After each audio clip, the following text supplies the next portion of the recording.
राजस्थान में नरेश मीणा थप्पड़ कांड की गूंज पूरे देश में है।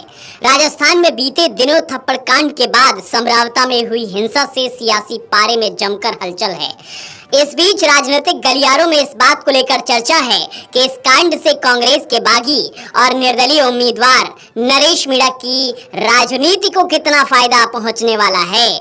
क्या इससे उनके राजनीतिक करियर में चमक आएगी या फिर उनका करियर और ज्यादा फीका हो जाएगा।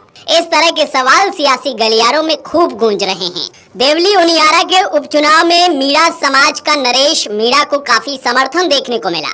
ऐसे में अब आगामी चुनाव परिणामों को लेकर तरह तरह की अटकलें लगाई जा रही हैं।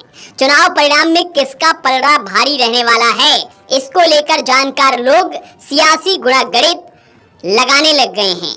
वहीं थप्पड़ कांड के बाद लोग नरेश मीणा की जीत को लेकर भी अपने अलग अलग दावे कर रहे हैं। सियासी गलियारों में नरेश मीणा के थप्पड़ कांड की गूंज है। राजनीतिक एक्सपर्ट अपने अपने मायने निकाल रहे हैं। ऐसे में क्या थप्पड़ कांड से नरेश मीणा की सियासत चमकेगी, ये सवाल भी है। हालांकि नरेश मीणा ने मीडिया से इसी बात का खुलासा किया कि वह भी किरोड़ी लाल मीणा, सचिन पायलट, हनुमान बेनीवाल जैसे नेताओं की तरह फेमस होना चाहते हैं। इस बयान को सियासी जानकार थप्पड़ कांड से जोड़कर देख रहे हैं। इधर नरेश मीणा के पक्ष में समर्थक लोगों में इस बार मीणा वोटर्स का काफी क्रेज देखने को मिल रहा है। समरावता में हुई घटना के बाद यही सामने आया कि लोग नरेश मीणा के लिए मरने और मारने के लिए तैयार हो गए।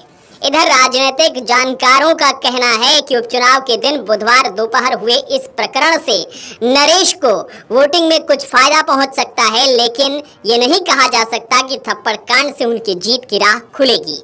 हालांकि नरेश मीणा ने इसका सियासी फायदा उठाने का प्रयास किया, लेकिन जिला प्रशासन ने संयम बरतते हुए शांतिपूर्ण ढंग से उपचुनाव संपन्न करवाया। ऐसे में कयास है कि नरेश मीणा को जो पॉलिटिकल फायदा मिलना चाहिए वह नहीं मिल पाएगा। देवली उनियारा विधानसभा सीट मीणा और गुर्जर जाति की बाहुल्य सीट है। यहाँ 3 लाख से ऊपर मतदाता हैं। 13 नवंबर को इस सीट पर 65.51% मतदान हुआ था, जो पिछली बार की तुलना में कम रहा। पिछली बार 2023 के चुनाव में यहाँ 68% मतदान हुआ था। इधर जातिगत समीकरण की बात करें तो यहाँ सबसे बड़ा वोट बैंक मीणा समाज का है, जहाँ करीब 52,000 से ऊपर मीणा वोटर्स हैं, जबकि गुर्जर समाज के 44,000 के आसपास मतदाता हैं।